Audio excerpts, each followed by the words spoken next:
big centre-half, big guy, strong, aggressive. He used to call me Ginge. He said, Ginge, come on, I'll show you how to win a ball in the midfield. It had been raining. There was one floodlight on at Shawfield. We were behind the goals. There's mud everywhere. Everybody had gone in.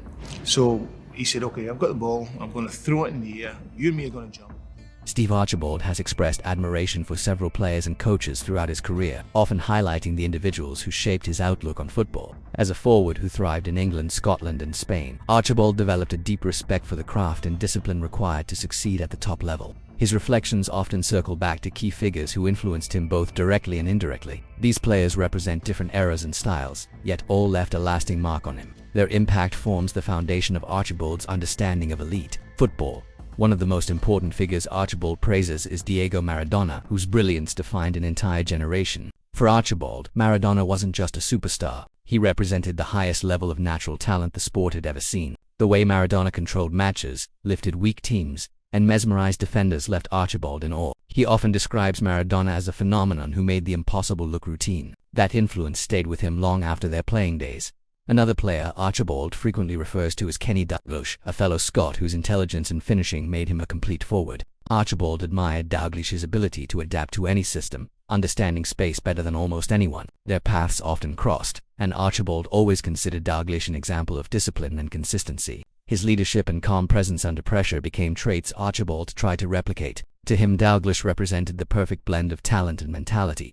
Archibald also speaks highly of Glenn Hoddle, a teammate whose technical ability elevated every team he played for. Hoddle's passing range, vision, and elegance with the ball left a lasting impression on Archibald during their time at Tottenham. He often highlights how Hoddle could turn a difficult match with a single moment of creativity. Their partnership strengthened Archibald's appreciation for playmakers who read the game several steps ahead. Hoddle, in his eyes, redefined what an English midfielder could be. Finally, Archibald has always respected Gary Lineker, a rival forward whose movement and eye for goal stood out even among elite strikers. Lineker's anticipation, low-risk style of finishing, and consistency made him one of the deadliest attackers of his era. Archibald admired his professionalism and ability to rise in big moments. Their careers overlapped just enough for Archibald to witness Lineker's precision firsthand. He often credits Lineker as a master of positioning and timing, qualities every striker should study. Steve Archibald's journey through European football is filled with intense rivalries, powerful partnerships, and moments of friction that shaped who he became as a striker. Each figure in his story pushed him, challenged him, or elevated him in a different way.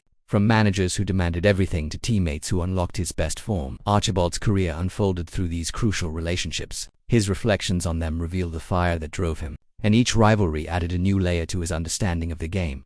His most complex football relationship began under the demanding eye of Sir Alex Ferguson at Aberdeen. Ferguson was tough, ruthless, and obsessed with winning, and Archibald felt that intensity every single day. Yet despite the pressure, Ferguson once described Archibald as the best striker I had there, a compliment that meant more than trophies. This respect didn't erase the rivalry. Ferguson pushed with military precision, and Archibald pushed back with his own stubborn ambition. Their competitive edge sharpened both of them. Ferguson constantly challenged Archibald's mentality, testing how far he could go under the weight of expectations. Training sessions felt like battlegrounds, with the manager demanding perfection in movement, finishing, and attitude. Archibald admired that drive but also felt the tension of living up to it every week. Their rivalry wasn't hostile. It was a duel of standards. Ferguson wanted greatness, and Archibald wanted to prove he already had it.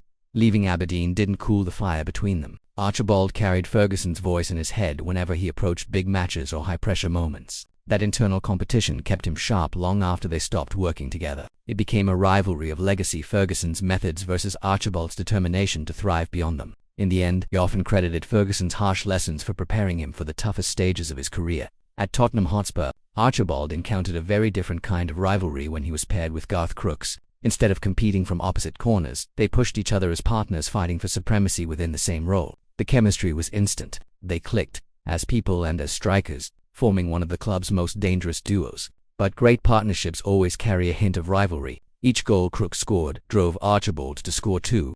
Their competition was healthy, even thrilling. On the pitch, they tracked each other's runs, reading movements split seconds before defenders could react. Off the pitch, they compared performances quietly, each wanting to be the more decisive forward. That rivalry elevated their teamwork instead of harming it, and their combined firepower helped guide Tottenham to silverware and unforgettable nights.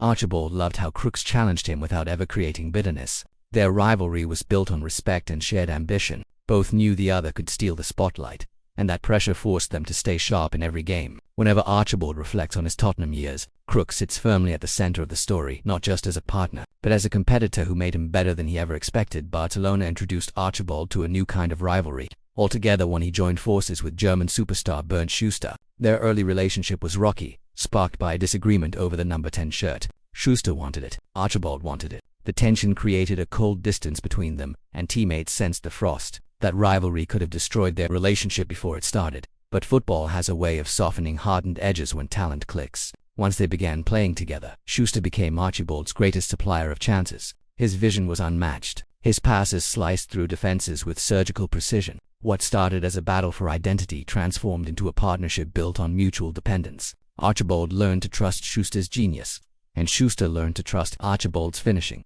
Their on-field chemistry grew so strong that the early rivalry became part of the legend. Archibald often spoke about how Schuster's creativity unleashed the best version of him in Spain. Every assist, every perfectly weighted ball was a reminder that alliances can emerge from the most unlikely beginnings. What started with tension ended in undeniable brilliance. Back at Tottenham, Archibald enjoyed another influential partnership, this time with Glenn Hoddle. Hoddle's elegance, footwork, and almost supernatural passing ability created endless scoring opportunities. Archibald respected Hoddle deeply, but that respect didn't erase the competitive spark. Hoddle wanted to control the game.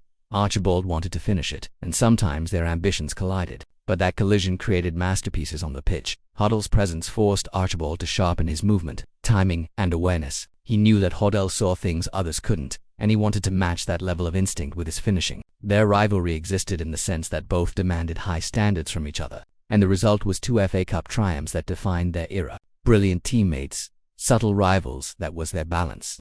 Other players also formed important chapters in Archibald's story, including John Davison, whose hard work and reliability steadied the teams he played in. Davison didn't bring dramatic rivalry, but his consistency pushed Archibald to maintain his own standards. Every strong training session from Davison was another reminder that places in the squad weren't guaranteed. This quiet competition kept Archibald alert and hungry. Tony Galvin added yet another dynamic to Archibald's Tottenham years. As a winger, Galvin constantly supplied chances, and Archibald knew he had to convert them to justify his place. Their rivalry was built on output. Galvin delivered crosses, Archibald delivered goals. If either slipped, the balance collapsed. That pressure made both of them sharper and more effective.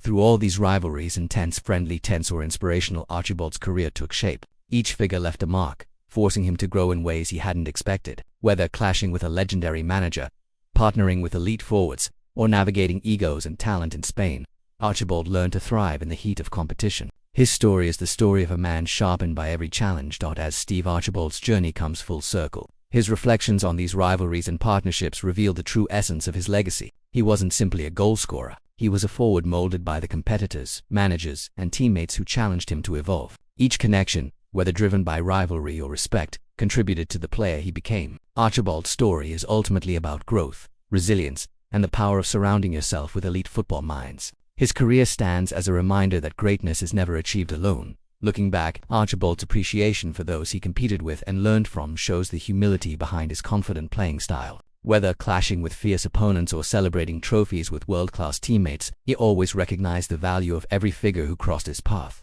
These stories highlight not just the battles on the pitch, but the bonds that shaped his understanding of the game. His legacy is defined as much by these relationships as by the goals he scored. Through them, we see a player who understood football on a deeper level. Thank you for watching this journey through Steve Archibald's career and the remarkable personalities who helped define it. If you enjoyed this story and want more legendary football documentaries, make sure to like the video, subscribe to the channel, and hit the bell icon so you never miss a new upload. Your support helps bring more incredible football stories to life.